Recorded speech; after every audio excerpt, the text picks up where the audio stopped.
Bonjour à tous, donc aujourd'hui développement d'Y, projection sur un convexe fermé. Euh, donc c'est parti pour le théorème, qu'est-ce qu'il dit? Euh, donc on prend H un espace de Hilbert, muni d'un produit scalaire, un produit hermitien si le Hilbert est complexe. On prend K, euh, ouais, je vais l'appeler C plutôt, C, un convexe fermé, on peut rajouter non vide. Si le convexe est vide, ça n'a pas d'intérêt. Et donc qu'est-ce que nous dit le théorème?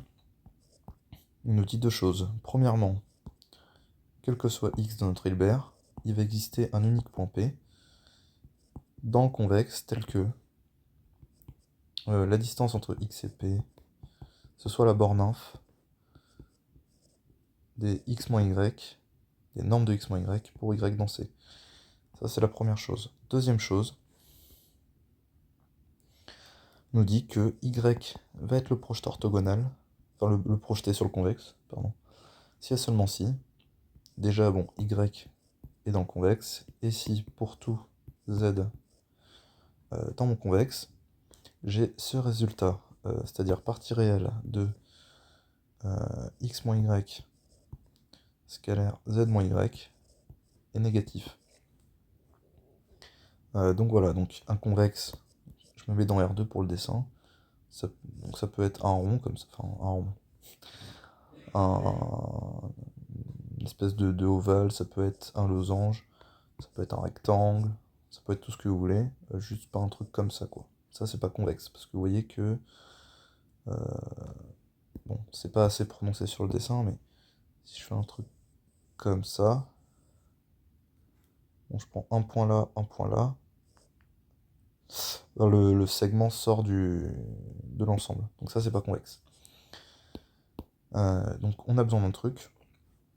L'avantage des espaces de Hilbert, c'est l'identité du parallélogramme, qui marche aussi dans un espace euclidien en fait. Dès qu'on a un produit scalaire, ça marche. Euh, Qu'est-ce que ça nous dit? Ça nous dit que pour tout UV, dans H,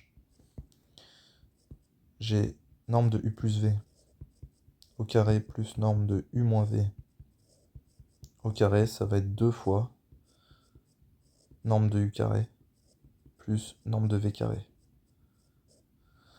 En fait, bon, si on fait le dessin comme ça en 2D là, bah, ça me dit que la somme des carrés des longueurs des différents côtés, ça vaut la somme des carrés des longueurs des diagonales.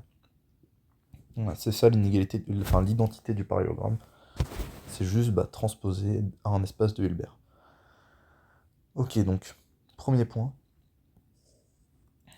Euh, si je pose D, l'inf des x moins y avec y dans C, est-ce que D existe? La réponse est oui. Pourquoi? Le premier truc à justifier, hein, c'est que l'ensemble des x moins y, norme de x moins y pour y dans C, c'est non vide. C'est non vide parce que C est non vide, et c'est un ensemble qui est inclus dans R+. Donc non vide minoré, on peut en définir la borne inférieure. Ça c'est la première étape. Donc on a bien le droit de considérer ce D. Maintenant l'idée, pour montrer l'existence du projeté, donc je prends un point X ici. Donc avant, si on veut vraiment être propre, on prend X quelconque dans H. Et l'idée, donc, notre point P, en gros, il va être là. Hein, et c'est de prendre une suite P1, P2, Pn qui va se rapprocher de ce point P, qui va minimiser la distance. Donc l'idée, c'est de considérer Pn une suite telle que la distance entre x et Pn au carré soit inférieure à d carré plus 1 sur n. Donc c'est pas forcément évident qu'on a le droit qu'une telle suite existe, a priori. En fait, ça l'est si on connaît la définition de la borne inférieure. Euh, Donc si vous savez pas le justifier proprement, et ben revoyez la définition de la borne inférieure, mais en gros, bah, si on pouvait pas considérer une telle suite, eh bien on aurait que D ce serait pas la borne inférieure, on aurait une contradiction. Et donc l'idée, bah, c'est de montrer que Pn va converger vers ce point P. Et donc comment on fait pour montrer qu'une suite converge? Bah là on va utiliser les hypothèses qu'on a à notre disposition. On sait que H c'est un Hilbert. Donc par définition, H est un espace complet. C'est-à-dire que donc IE, toute suite de Cauchy converge. Toute suite de Cauchy converge, donc bah, on veut montrer que bah, Pn est une suite de Cauchy, tout simplement. Suite de Cauchy. Ça c'est assez récurrent hein, comme raisonnement. On l'utilise dans pas mal de démonstrations. Donc ici, pareil, on va profiter du fait qu'on a un espace de Hilbert, et on va utiliser l'identité du parallélogramme. Donc, je vais un peu vite en besogne. On va considérer n et m deux entiers. Et l'idée, c'est de montrer que bah, Pn moins Pm tend vers 0. Donc, on va prendre U, on va poser U qui vaut x moins Pn. Ça n'a pas besoin de le poser le jour J, hein, mais c'est pour la démonstration ici, pour que vous compreniez. Par l'identité du parallélogramme, qu'est-ce qu'on va avoir? Eh bien, norme de U au carré, donc c'est-à-dire norme de x moins Pn au carré, plus norme de V au carré, donc x moins Pm au carré, égale 1 demi de norme de U plus V, c'est-à-dire 2x moins Pn plus Pm au carré, plus U moins V, donc c'est-à-dire Pn moins Pm au carré. Bon, c'est un peu dégueulasse. Je vais le faire proprement. Et là, donc, dans ce cas-là, là, je vais factoriser par 2, et je vais sortir le 2 de la norme en le mettant au carré, parce qu'on a la norme au carré. Donc ce qui va nous donner un demi-facteur de 2. Vous allez comprendre pourquoi. Norme de x moins Pn plus Pm sur 2 au carré plus norme au carré de Pn moins Pm. Ce qui est égal à du coup donc 4. Oui, c'est ça. Donc ce qui nous fait 2 facteurs de norme de x moins Pn plus Pm sur 2 au carré plus norme de Pn moins Pm au carré. Sauf que Pn, Pm, ils appartiennent à C. Est-ce que je l'ai dit ça? Je l'ai pas dit dans les hypothèses. Donc Pn, une suite du convexe. Hein. Je l'ai dit dans mon dessin, mais je l'ai pas reprécisé. Et donc, bah, puisque C est convexe, bah, Pn ça veut dire que tout le segment PNPM, il est inclus dans le convexe. Donc en particulier, bah, puisque Pn plus Pm sur 2 c'est le milieu de ce segment, bah, il appartient au convexe. Et donc, bah, la distance entre x et ce point-là, fatalement, elle va être plus grande que bah, la distance d. Autrement dit, donc moi je veux montrer que c'est Pn moins Pm au carré qui tend vers 0. Donc je vais avoir que Pn moins Pm au carré, ça va être plus petit que Donc on a dit, ce truc-là, x moins Pn au carré, bah, c'est plus petit que d carré plus 1 sur n. X moins Pm au carré, en norme, ça va être plus petit que d carré plus 1 sur m. Et donc si ça c'est plus grand que 2d carré, bah, moins ça c'est plus petit que moins 2d carré. C'est-à-dire, en simplifiant, il va rester 1 sur n plus 1 sur m. J'en conclus que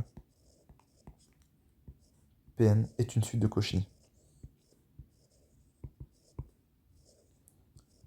C'est une suite de Cauchy, donc elle va converger, car H est complet, mais elle converge dans H. Pourquoi convergerait dans C? L'argument est le suivant, puisque Pn est dans C pour tout n, et donc elle converge vers une valeur P, et Pn converge vers P, alors P appartient à C, car C est fermé. Hein, le principe d'un fermé, c'est que bah, toute suite convergente de ce fermé converge à l'intérieur, c'est-à-dire que la limite reste dans le fermé. Donc ça, c'est pour l'existence.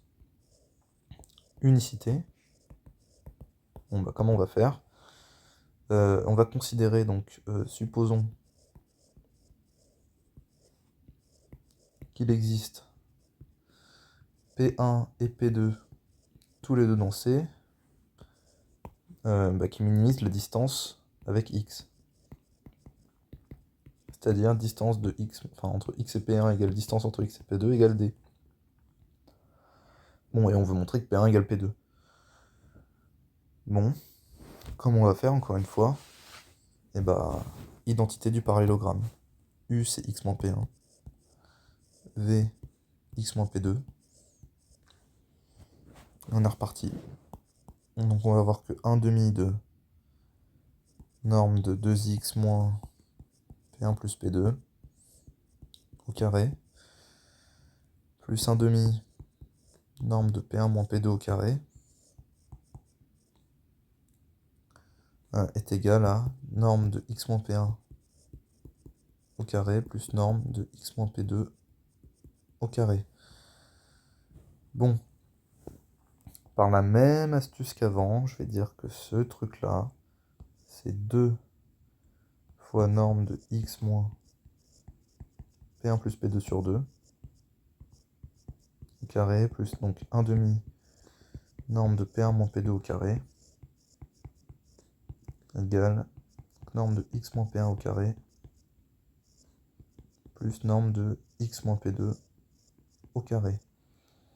Ce truc-là, ça fait d au carré, ce truc-là, ça fait d au carré. Et ce truc-là, puisque... Donc, ce truc-là, ça va être plus grand que 2d carré. Car, bah, par convexité, toujours, P1 plus P2 appartient... Enfin, P1 plus P2 sur 2 appartient à C. Donc la distance entre X et un élément de C, elle est forcément plus grande que la distance D. Donc à gauche, on a quelque chose, donc ça c'est positif.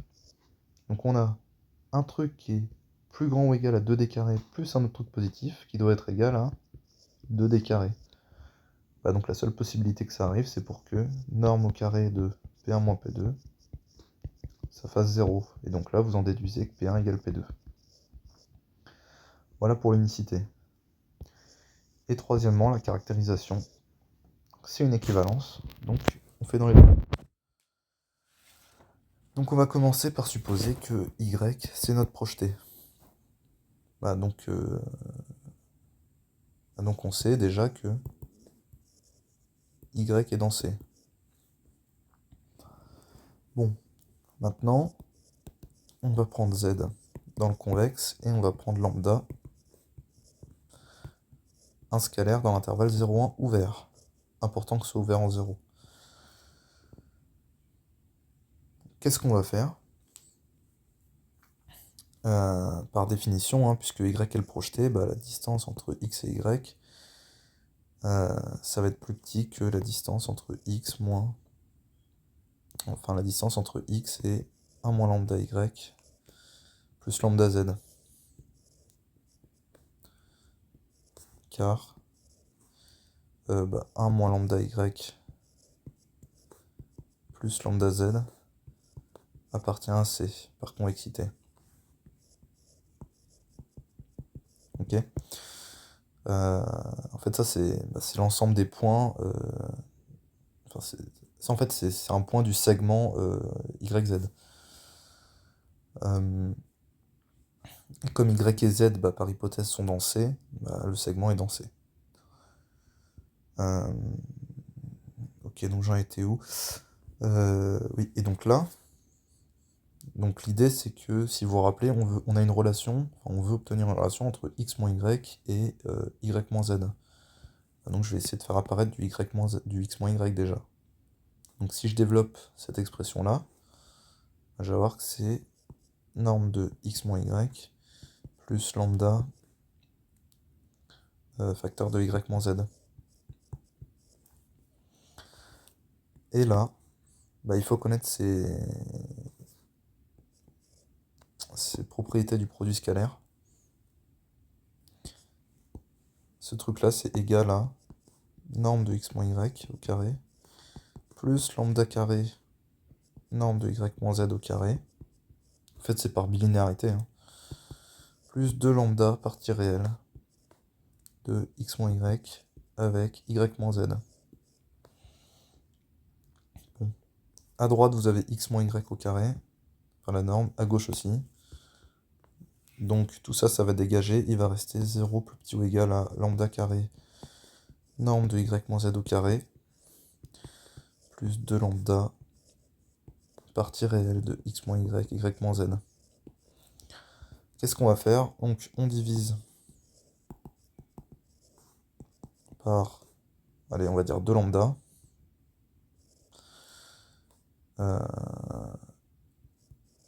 Et puisque lambda est strictement positif, le sens de l'inégalité est conservé.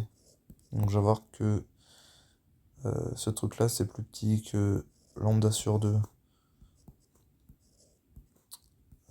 norme de y moins z au carré, plus partie réelle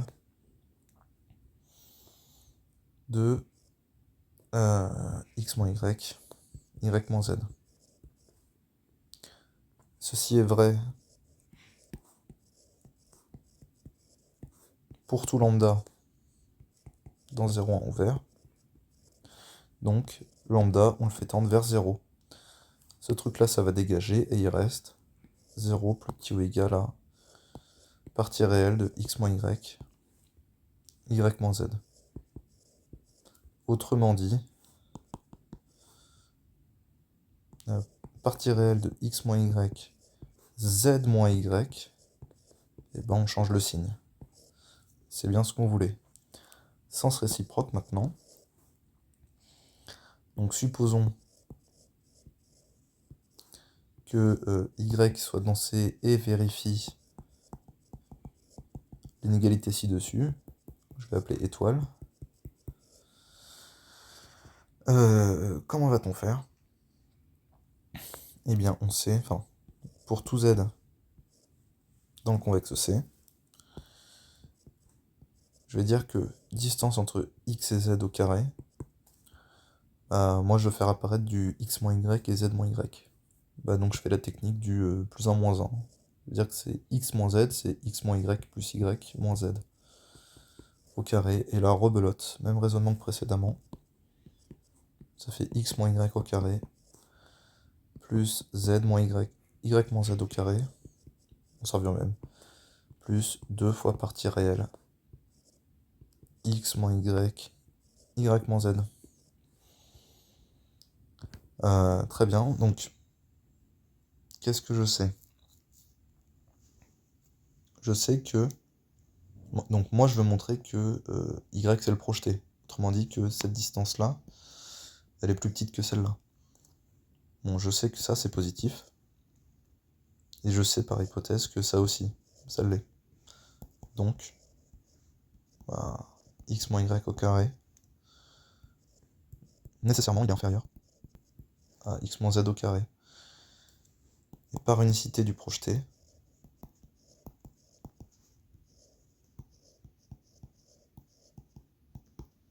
eh bien y égale p, ce qu'on voulait démontrer.